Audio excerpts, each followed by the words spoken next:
Hello, ladies and gentlemen, and welcome back to another episode of Raised by Curiosity. I'm your host, Morgan, and let's jump right into today's topic because this one's gonna be a juicy one. Yeah, it's gonna be a beefy one. To be completely honest with you, I have absolutely no plan on where I want to go with this specific episode. One, because it's a conversation that I think that we desperately need to have as a society, as individuals, with your friends, with your family, with your significant others, with the patriarchy. But yeah, so what I meant by I don't really have a plan for this episode is I have 3 Substack articles that I wrote on this specific topic discussing the difference, similarities, dichotomies between male and female rage. And I'm very tempted to just do a dramatic read off of my Substack articles because I don't want to miss any of my points. I will also note, if you are not already following my Substack, what are you doing? We got a lot of juicy content over there. Apparently that's the word of the day for me. Anyway, all of my annotations and specific sources that I used for these 3 articles are listed in each Substack article at the bottom of my essay. So if you yourself would like to dive into the books, interviews, podcasts, I already said books, interviews, podcasts, articles, scholarly articles, research papers, everything that I read to complete my own 3 written papers and essays are linked at the bottom of every article. So buckle in, strap in, grab a snack, grab a fun drink. For me, it's a cup of coffee, a cup of joe it is. So we're going to just dive straight in. So cue the intermission. I'm going to put my little intro here, and then we're going to jump right into the article. Thank you for watching.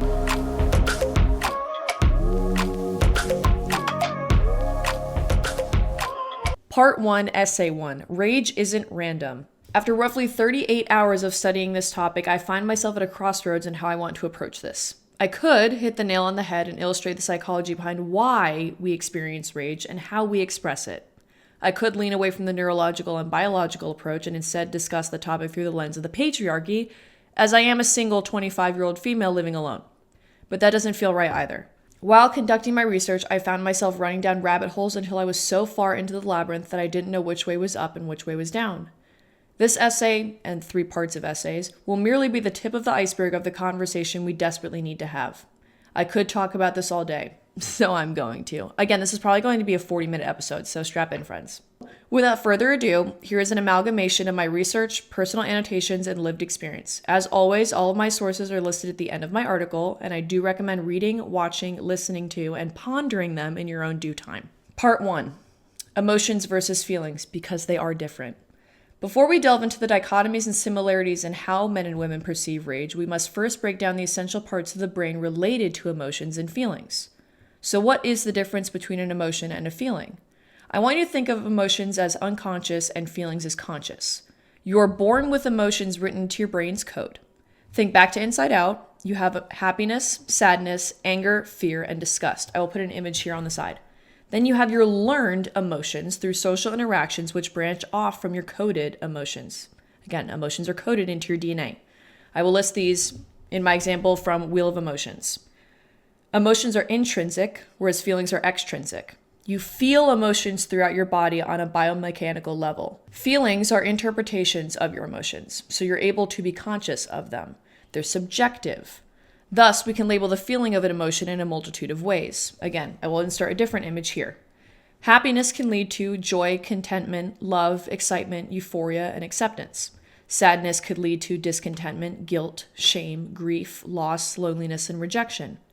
Anger could lead to frustration, pride, rage, which we're talking about today, irritation, hate, and threatened. Fear could lead to scared, anxious, uneasy, embarrassed, jealousy, terror, and panic. Disgust can lead to envy, disappointment, judgment, avoidance, and surprise could lead to excited, amazed, confused, startled, and perplexed. One of my favorite words. There's some vocab words for you to use today. Part 2, Neuroscience and Biology. The 4 parts of your brain that play a quintessential, there's another vocab word for you for the day, role in the conversation surrounding rage. Number 1, you have your amygdala. This is the survival center of the brain. This is where you are going to feel anxiety and fear. Number 2, you have your limbic system, which controls your emotional circuits. This is where you process your emotions. Whereas number 3, your hippocampus, similar to, but slightly different, is in charge of processing your learned emotions as well as storing your memories. When you learn from something, you are learning through the emotions that you experienced at that time. This is going to circle back in, so remember that, put a pin in that for next time. Then number 4, you have your dorsal media prefrontal cortex. A mouthful, I know. It is responsible for your social awareness, decision making, and correlating emotions to actions. This one is the most essential part of our conversation today. When it comes to rage, it is due to suppressing emotions and feelings over time. When we numb our emotions, we try to suppress the dorsal media prefrontal cortex. The limbic system is still active. Again, put a pin in that for next time.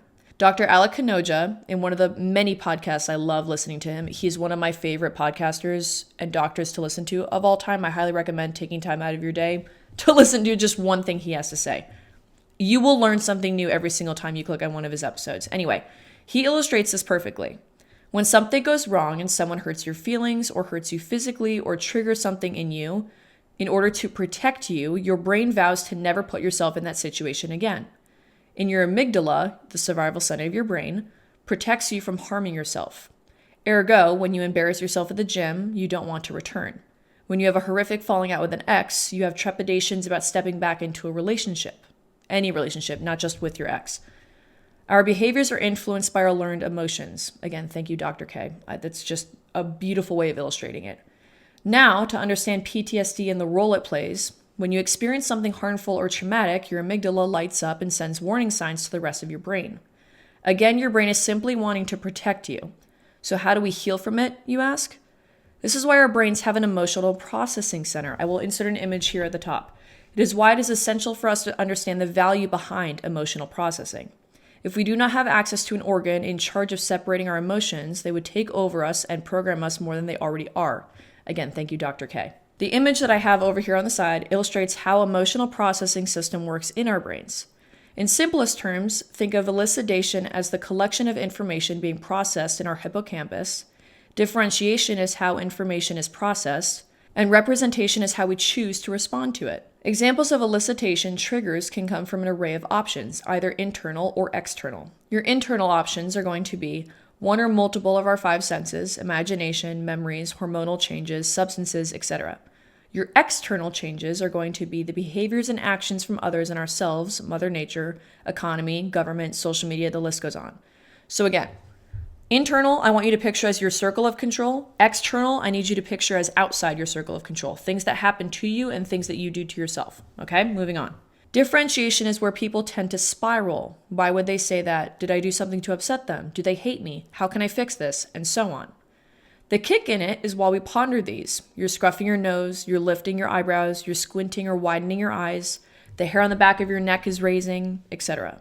Representation, as seen in the image that I have here on the side still, is the labeling stage. Labeling is how triggers and experiences we're facing make us feel.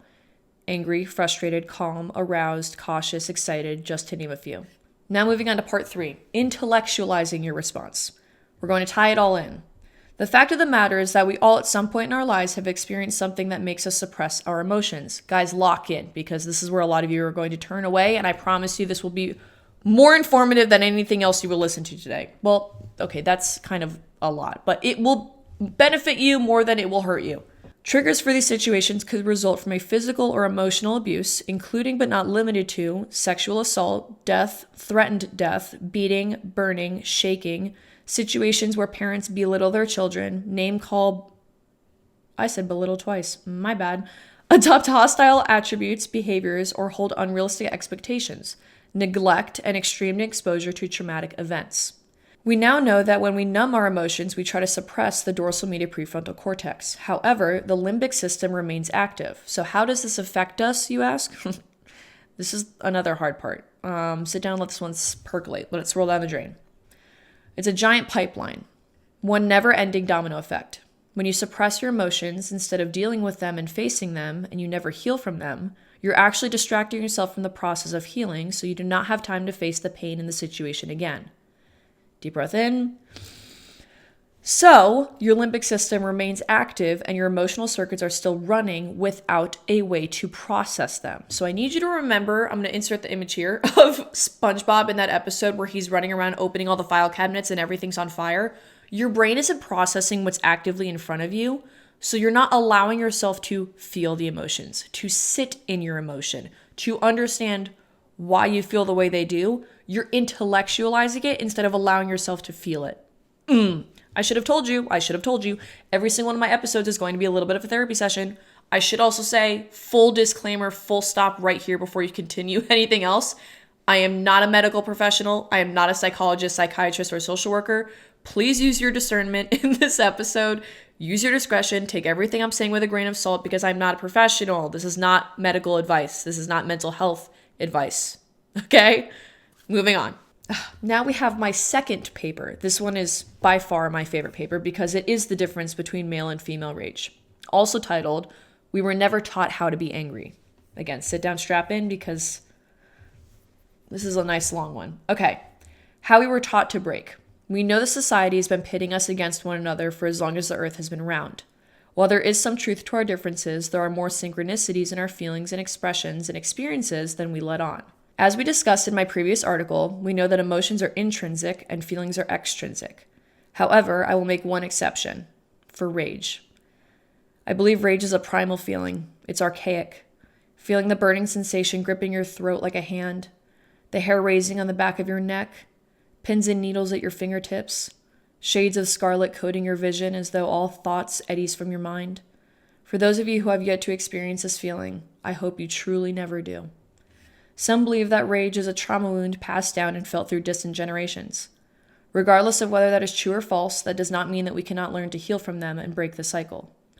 A quote that I only needed to hear once before it was burned into my memory. Quote, "If you never heal from what hurt you, you'll bleed on people who never cut you." By Isabella de Bruno. Okay, now we're diving into the juicy stuff. The difference, the dichotomies, if you will, between male and female rage. I promise you this is, even though it's going to be a long episode, really stick with it and listen to everything because, oh my goodness. If I could write a book about this, I probably will. And I might. Anyway, stay tuned. Okay, part 1, male rage. Rage in men often stems from suppressing sadness when they are only allowed to show anger. I'll say that again. Men are allowed to show anger instead of despair, but never rage. That's when it's too far. I use the term allowed loosely considering I'm discussing the point of view of societal norms. Societal pressures and cultural norms still evident today keep men groomed from an early age to believe that shedding tears and being vulnerable is frowned upon. Shunned. They can never be weak. They must always be strong. And if they aren't, well, slap a mask on your face and fake it until you make it your reality. Their default programming is their learned behaviors, which stem from learned feelings, which, as we know from my last article, stem from learned emotions. I know, that's a mouthful. This is why most men's default programming is the avoidant attachment style. Okay, you clocking in yet? I'm talking to you guys. They purposefully distract themselves with dopamine hits and addiction, i.e., video games, porn, drugs, physique, and exercise, instead of facing the root of their issues. The avoidant attachment style is a learned coping mechanism that our hippocampus uses to keep us safe from getting hurt again, as we discussed in my first article. So, I've concluded that men are told to be few things, but want to be more. They are told to be the masculine role, the sole provider, the defender, the protector, and the breadwinner. They can maybe have a few hobbies, but they must be considered masculine. Weightlifting, running, hunting, boxing, etc. They're confined into this box with only windows and trapdoors. But they, like women, crave to create their own labels. They have to have a good career and always be working for more money or promotion, but get shunned for being an absent father. But they can't be a stay-at-home dad to raise their kids if they wanted to because that's the wife or the nanny's job. If they remained a virgin or have little to no sexual experiences, they are labeled as incels, losers, unfuckable, and ultimately that correlates to not being man enough. But in the same eyes of the patriarchy, they cannot have sex with other men. They must have masculine hobbies, play sports, maintain good grades, and secure admission to a reputable college or trade school so they can contribute to society because they are the sole provider of the family. This leaves little to no room for enjoying the creatives, the hobbies like writing, reading, researching, playing an instrument, painting, photography, woodworking, the list goes on. Because of this, it is harder for men to find a sense of community than it is for women. Men don't want to come across as weak or gay when trying to make new friends. This is where it becomes difficult to be authentic in a world where men are already fighting for authenticity. I was listening to another episode of Dr. K, aka Dr. Alec Kanoja's podcast, The Healthy Gamer, where he hosted a separate doctor, Zach Seidler, where they were discussing male rage and everything that correlates to why men are feeling lonely or the loneliness epidemic. So I'm pulling this excerpt, from their podcast. The priority of what they're looking for here in friendship is overwhelmed by the exterior conversations surrounding misogyny, homophobia, sexism, the manosphere, and the red pill versus blue pill versus black pill. So they suppress, and fall into the rabbit hole of addictions. Moving on to addiction. Nice little segue, shall we? It's imperative that we discuss addiction's role in male rage, avoidant attachment styles, dysregulated and suppressed emotions, maladaptive daydreaming. It's all connected. First, the sex and the porn industry. I know, how ironic I bring this up at the time the Epstein files are coming out. Okay? Trust me, it's all important. It all ties back into each other. Thanks to technology, we have unlimited access to sexualized content at any age. OnlyFans, porn sites, Instagram models, supermodels, TikTok edits, and now AI-generated images, which I will talk about in an entirely separate time because I don't have enough time in the day to do that in one episode. This then translates to the dangerously addictive pipeline of ideals that has passed down through countless generations. Taking a woman's virginity, power kick. How many women a man has sex with correlates to the experience at having game. Experience at having game correlates to success and winning in life. Acceptance and validation from women and men in their circle, which I'll get to, still not yet achieved, begin the recycle. Secondly, you have the gaming community. Buckle up because this ties into disassociation and maladaptive daydreaming. Gaming suppresses natural human signals like hunger, but it also suppresses authenticity. They don't have authentic, or rather, they can't locate where the line ends and begins because they're playing with avatars. They're fanatical about the characters in their video games. They want to look like them, sound like them, fuck, and yes, I chose that word specifically, the female characters as they do, travel anywhere they can, not have real-life jobs and responsibilities as they can, aka, they want to be them. Thirdly, on the discussion block, you have substances, alcohol and drugs, whether recreational or medicinal. Another excerpt I took from Dr. K. Men are more prone to addiction to substances because they use substances to manage their emotions. Okay, let that swirl down the drain a little bit. It is essential for your own health and for those around you to process your emotions. Unfortunately, the problem many face is that not everyone is taught how to process them. So, everyone turns to unhealthy vices to suppress them and to suppress their emotions instead of facing them. Fourth and finally, for the role of addiction, you have the addiction to altering their physique, i.e. changing one's avatar, as we discussed with gaming addictions. There are thousands of avatars to choose from, but for today's sake of conversation, you have your type A masculine, the gym bro type, the lean runner, the gamer build, the dad bod, and a plethora more. The diverse array of depictions of men is undermined and overlooked in today's manosphere, specifically the alpha versus beta male type, when in reality every man is working it out for themselves, and flexibility and authenticity go hand in hand. It all depends on the context. Then you tie the trifecta together: substance use, gaming and community, social media, and the addiction to altering your physique. You have men, and now teenage boys, starting to use various forms of synthetics to achieve a certain appearance. Young men who have not even finished their developmental processes are now stunting their growth because of what social media and their favorite influencers are telling them is attractive for women and will get you attention from girls and brands. Again, ladies and gentlemen, this is our flawed, broken system, and we need to save it. Incels and insecurity. Men at all ages are insecure about something. Everyone is. While this may be surprising to some, they crave the validation from women to counteract their internal thoughts of unworthiness. Then, they crave the validation from men in their community to fall back on when they are let down by women. Again, it's an endless beating cycle. When women consider men incels, they don't receive the attention they want or need, it turns inward, bottles up, and becomes rage. For those of you who don't know what incel means, I pulled the excerpt from Merriam-Webster.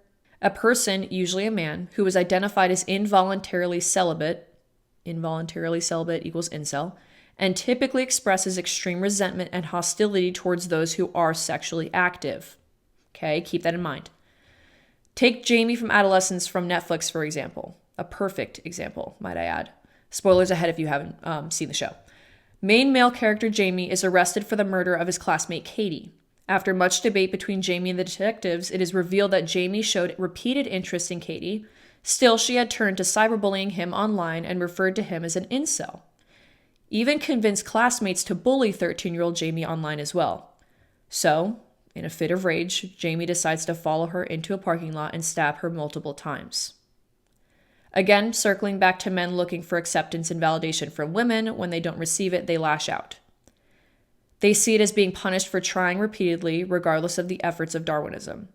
Jamie bottles up his anger and resentment towards Katie and those who bullied him online, and the lid finally blows off. He didn't have an outlet or feel like he could go to anyone to talk to about how he was feeling, so he lashed out. Again, this is where role models, my friends and family, come into this.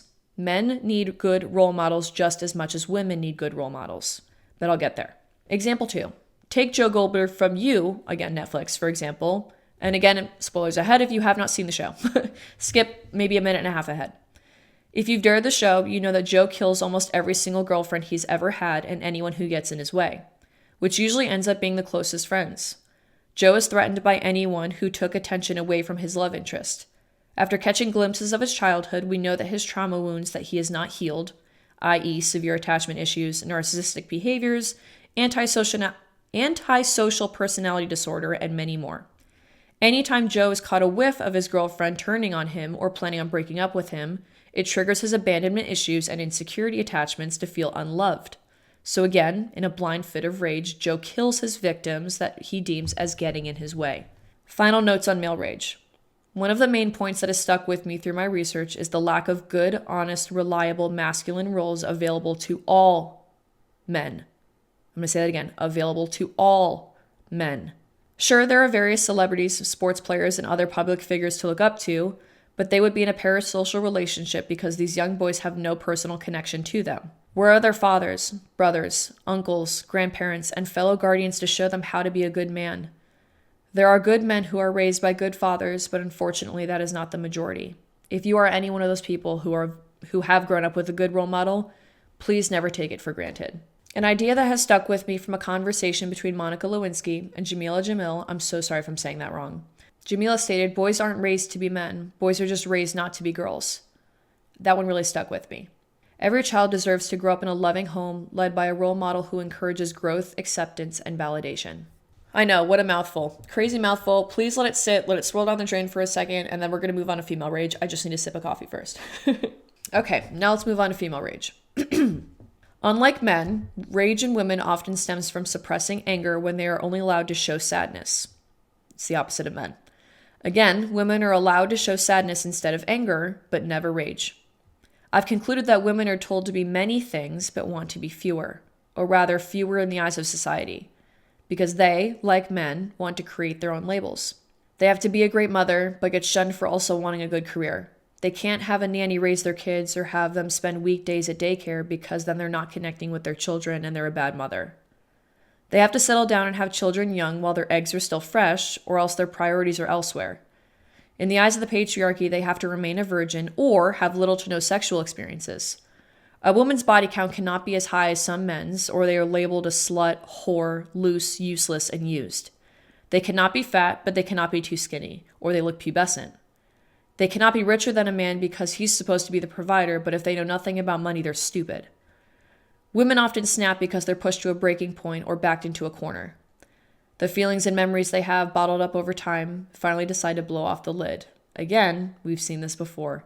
I told you there were going to be more similarities than we all let on. Okay, addiction in women. We must discuss addiction's role in female rage as well. Anxious attachment styles, dysregulated and suppressed emotions, hormonal imbalances, and again, maladaptive daydreaming. First, again, we have the sex and porn industry.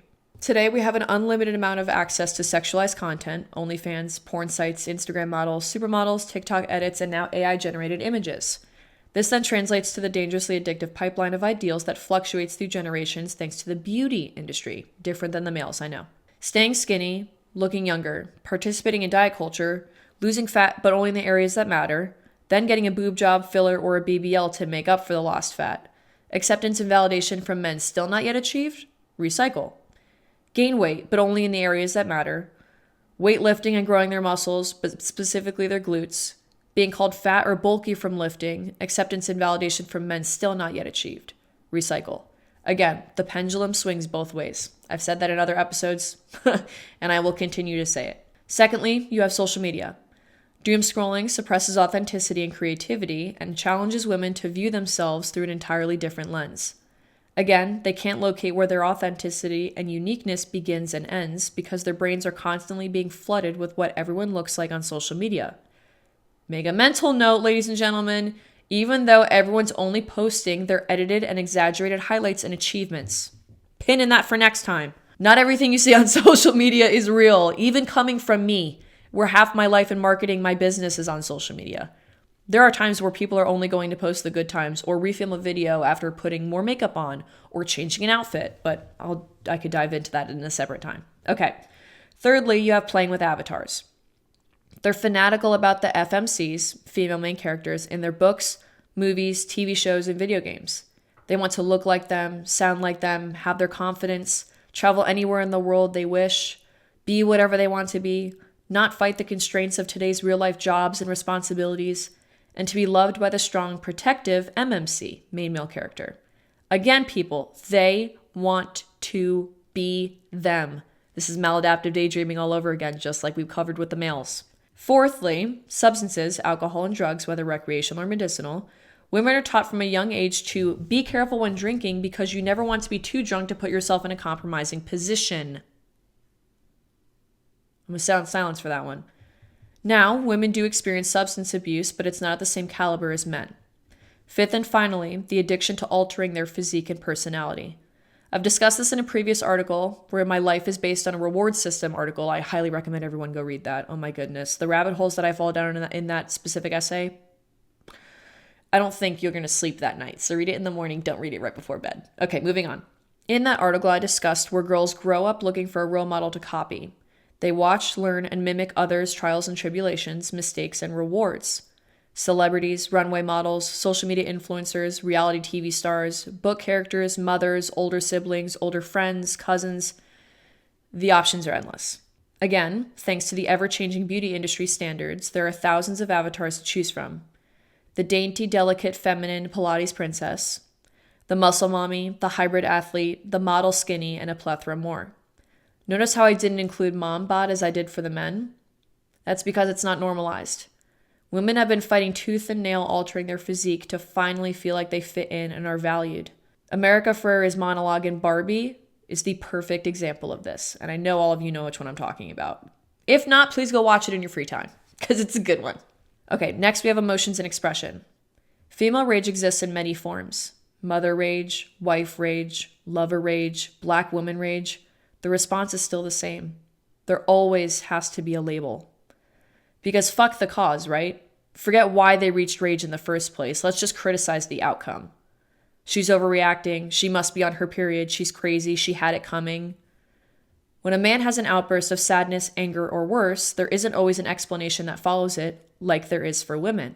Men aren't always held accountable, even by their male friends and family. But women are always told to be held accountable.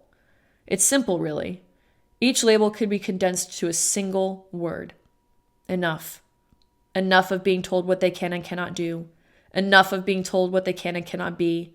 Enough of being used and abused. Enough of being seen as a mere object, a toy for men's pleasure. Enough of being sexually harassed, assaulted, and raped. Enough of being told what to wear. Enough of being told how to speak. Enough of being told what careers to pursue. Enough of being told they're too much or not enough or too less. Enough of being told enough.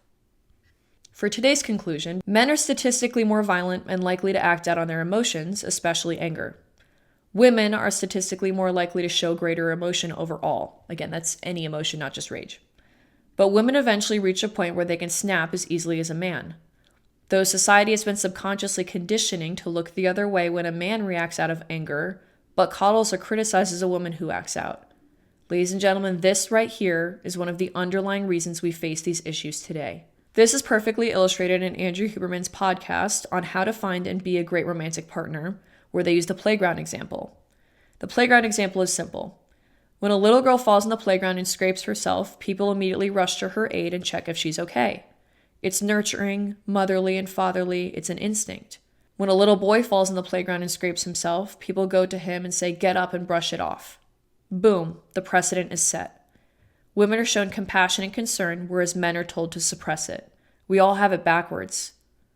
Men are just subconsciously trying to level the playing field. They are raised to show little emotion because it's deemed as weak.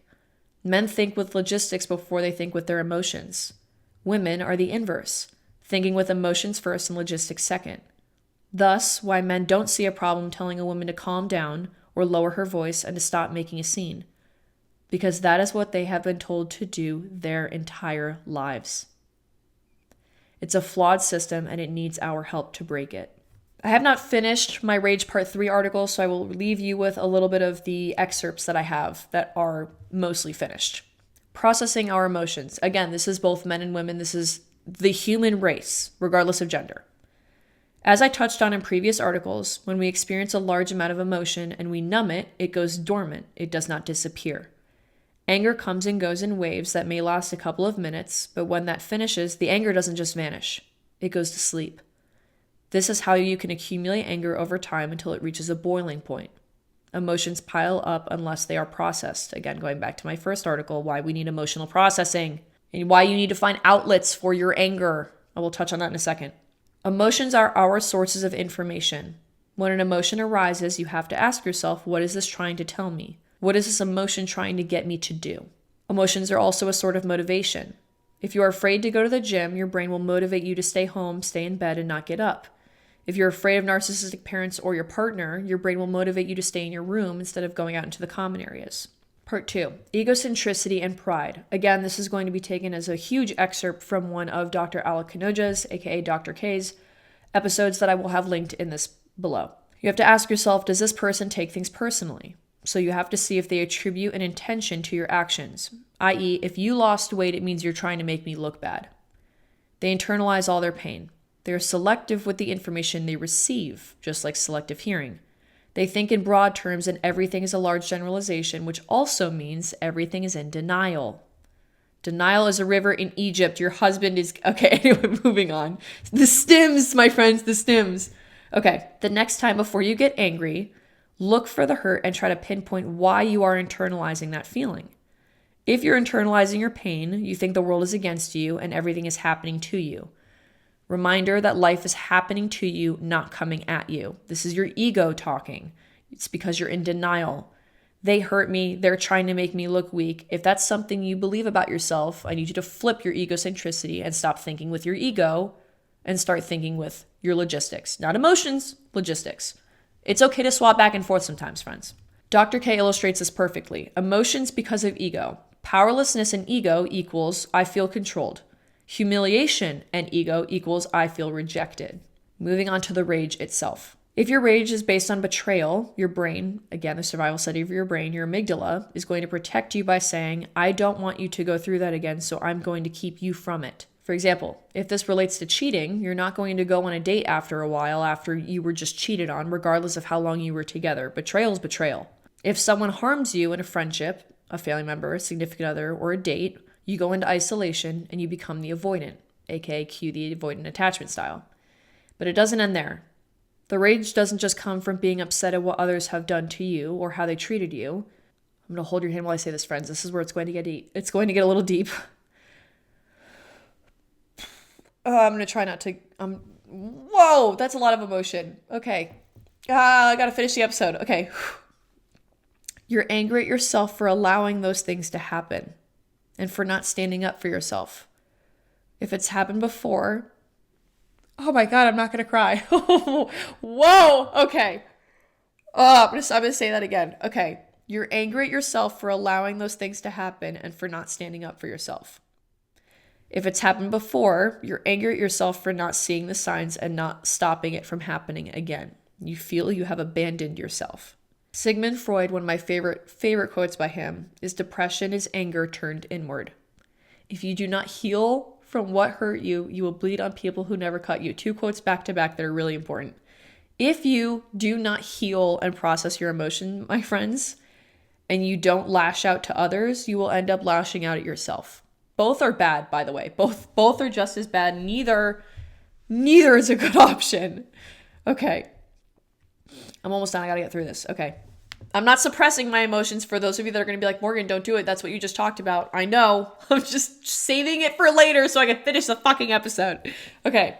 Anger equals disappointment in yourself. We retreat into ourselves and internalize the pain. We do this to make pain make sense, but that's not good for you, and it's not healing, and it's not productive. You then go into a spiral of when did I portray myself? When have I forgiven myself? You look at the person in the mirror and you don't recognize them because you no longer trust them. So you have to heal your anger so that you don't lose yourself and so that your anger doesn't kill you. Again, friends, we have to talk about this. We have to keep talking about this because the suicide rates that are going up in the United States right now, I don't even know the world, is absurd. And I could talk about that another time. I probably will do my devotional and talk about my side of that. But if we stop talking about these things, that's when problems arise. So I will put myself out there on the chopping block and get this conversation started because fuck, we all need help trying to save it. Okay, moving on. I have 2 more quotes for you. One is from the Modern Wisdom podcast with Chris Williamson, where he hosted Matthew McConaughey, where Matthew says, no emotion gets more shit done than rage. For good or for bad, it seems like rage really moves the needle. Now that could be construed good or bad, depends on the context, but I'll get to that in a second. The second is also from Dr. K. He says, anger is the emotion that motivates us towards action. Most don't respond to sadness, but they will respond to anger.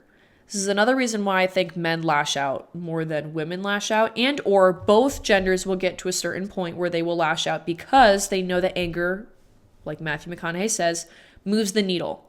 If someone shows you, it's a progression, right? If someone shows you that they're upset continuously, or you're talking with one of your friends, the same friend, because I know you're going to have a person in your mind as soon as I talk about this, where every time you talk to them, it seems like their problems are never getting solved and it just feels like they're in a doomsday. They're in a victim mindset. They can't move forward.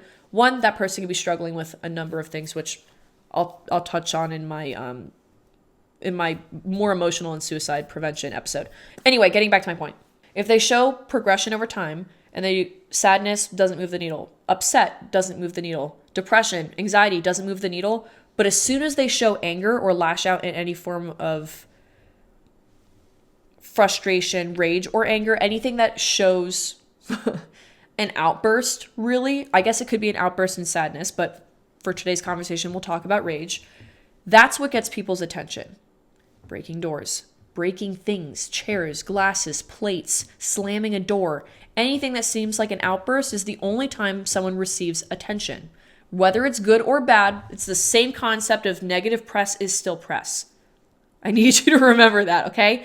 Again, everything is tied into the same system. Life is just a game. You just have to learn how to play it.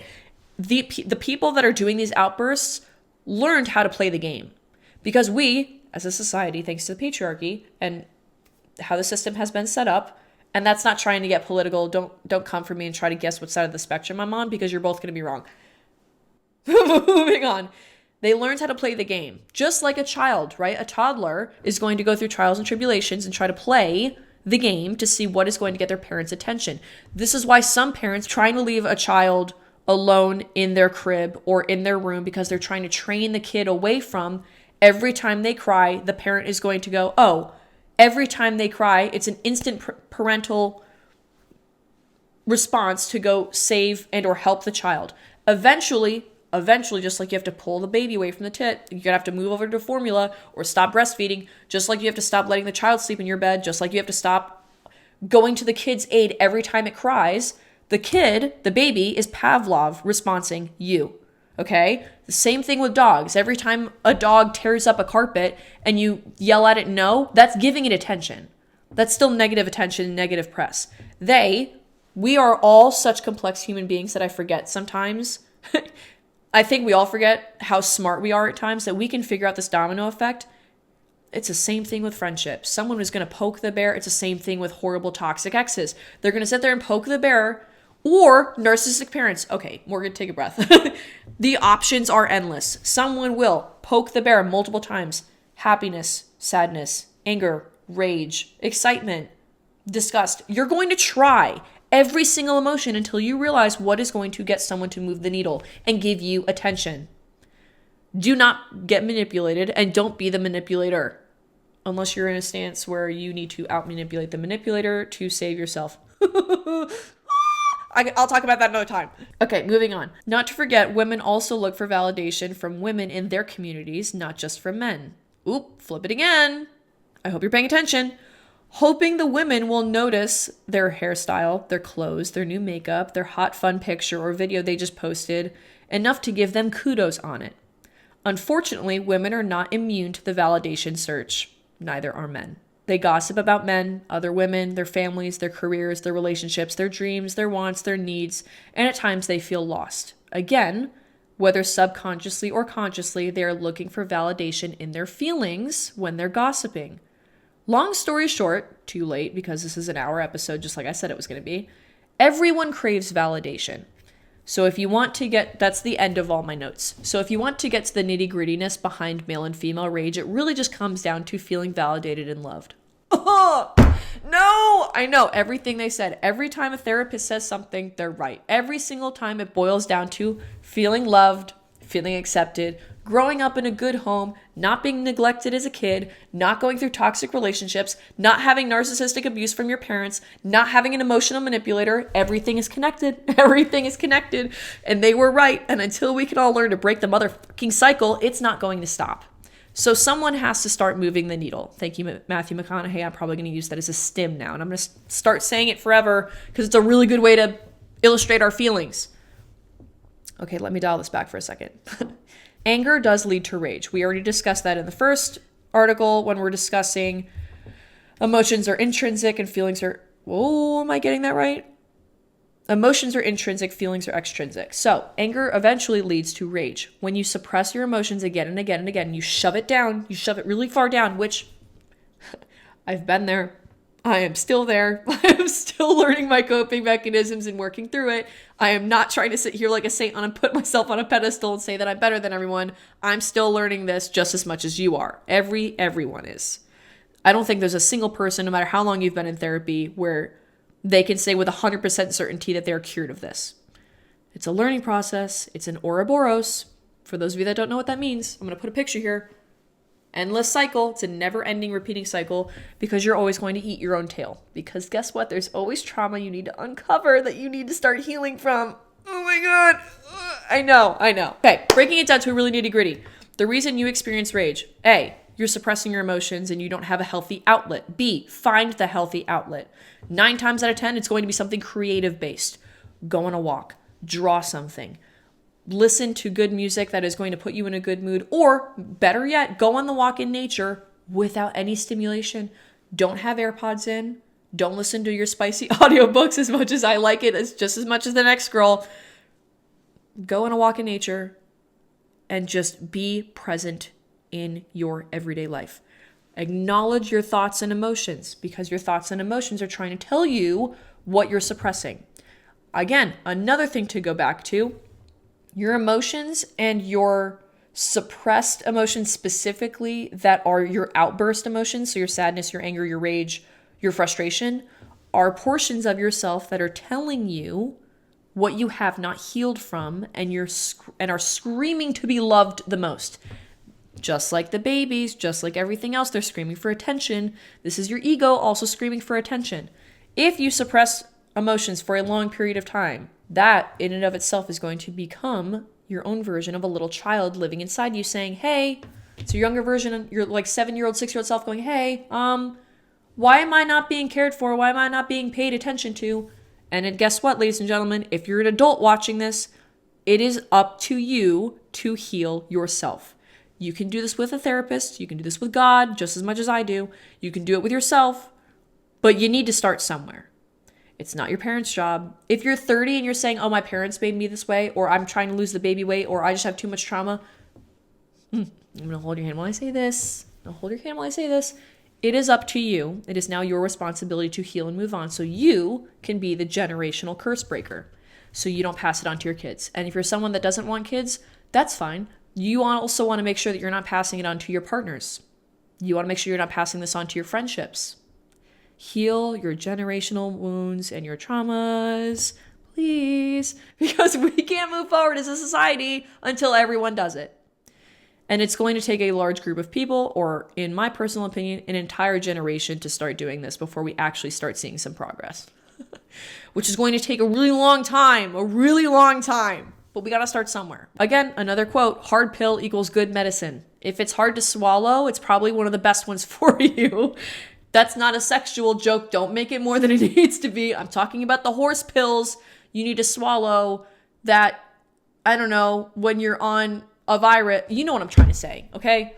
Don't try to put words in my mouth. Hard pill equals good medicine. If it's something that you thought you need to hear, you're probably right. You're probably right. You probably needed to hear it. Sit on it, stir on it, let it percolate, let it swirl down the drain, let it stick to the wall. Move forward. This is another reason why I will always say you have to journal. And journaling doesn't just mean prompts. If you're someone that doesn't know where to start with journaling, my easiest answer and solution for you is to open the fucking page. Open the page, grab a pen, grab a pencil, don't type it on your computer, write it down. Write it down. Write it down. Your reticular activating system, you will remember more. You will handle your suppressed traumas more when you write them down more than when you type it, okay? Thank you. Write it out. Write your thoughts, your emotions, your feelings, what you're suppressing, what you're going through. I don't care if you're just writing on the page. I don't know what to write. I'm currently reading The Artist's Way by Julia Cameron for a second time.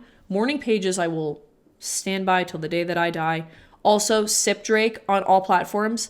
One masterclass, first of all, in public speaking, if you don't know who that is. Drake Davis, I could listen to him talk all day, every day. He was the one that inspired me to start reading it, just to get back into my creatives as a content creator, as a business owner, as an app creator, as an entrepreneur, as a woman, as just everything. Everyone at some point in your life, no matter what no matter what your career is, everyone should read The Artist's Way because it gets you out of your head. Same thing with morning pages. 3 pages every single morning until your hand hurts, until your hand cramps. And if you don't know what to write, say, I don't know what to write for 3 pages. And guess what? Eventually something will come up. I'm saying this because I've done it. Anyway, so if you don't know where to start, you don't have to do prompts. You just need to open the page and start writing. And I promise you, all of your suppression will come, all of your suppressed energy and emotions will come out. Same thing with walks. You must move your body. You must move your body. No ifs, ands, or buts. Go on a walk. Just like you would take your dog on a walk, you have to take yourself on a walk. Allows everything to come to the frontal of your brain, your big frontal lobe. The more you try to suppress it, the harder it's going to be to heal. And if you're going to say, Morgan, I don't even know where to start with that, I need you to stop suppressing everything. Get off your phone. Get off social media. Go on a walk in nature, like I just said, but without anything. No audiobook, no podcast, no... I love Christian music and Bible music and worship music just as much as the next person. Not even that. Go on a walk and let your brain do the talking, because guess what? Your inner self, your inner child, the parts of you that need to heal, will be honest with you and will start speaking to you. God will start speaking to you. If you're not religious, I don't really know what to say, but you yourself, your inner child, your inner self will start speaking to you. I know it's scary. I know it's hard. I know it's difficult. Again, I'm going to say scary. I know it's scary because I've been down the rabbit hole of the very, very, very, very, very dark emotions that you want to suppress and you don't want to face anymore, because one thing leads to another and it could lead to you thinking of possibly ending your life. Again, I'm not a mental health professional, but from my standpoint, who has tried to take her life on 3 different occasions, and I'm still here, so I could cry again. I'm still very glad I'm here. And a lot of that had to deal with those really hard times where you have to put yourself in a difficult position to hear yourself and stop suppressing your own inner voice. Write it down on a page, go on a walk, and just talk to yourself. What am I suppressing? What is this emotion trying to tell me? Because like I've said before in all of the research that I did, if you do not heal your anger, it will kill you. It will, and it's going to try. And that's the devil talking, and you got to shove him down. Put him back where he came from. Remind him of his future. So I hope you found that educational. Again, every single one of my sources that I've used statistic-wise are going to be listed in my Substack articles that I will all list in the in the description, in the comments below. And yeah, if you guys have any questions, comments, concerns, leave them down below. If you would like to hear any more specific topic areas you would like me to cover, because that was 3 different papers. I did 38, probably close to 40 hours worth of research for this topic. So yeah, I have a degree in research. My degree was in intelligence analysis. But if you would like me to do a background check, run through, if you will, on any specific topics, politics, economics, financial literacy based, psychology, sociology, dark psychology, religion, name it below and I will do it because I love research and I can do it all day. So yeah, I hope this was educational, edifying. It's another vocab word for you for the day. Yeah, send it to people who need to hear it. Send it to friends, send it to family. And I hope that this was enlightening for some of you. I hope that this was the advice from a big sister to a younger sister or younger brother, whoever's watching this. I don't care if you're older than me. I'm just kind of acting as a big sister on this platform because I'm taking my parentified eldest daughter wound to the core. Okay, I need to get off this podcast because I gotta get to a phone call. I love you all, and to a little sister or little brother who is ever watching this, thank you for being here. You are seen, you are loved, and you are validated. I'm gonna send you a hug, big old smooch, and I hope you have a great rest of your week and or start of your week because I'm gonna post this on Sunday. I hope you had a great week and you will continue to have a great week. Okay, I love you all, and I'll see you for another episode.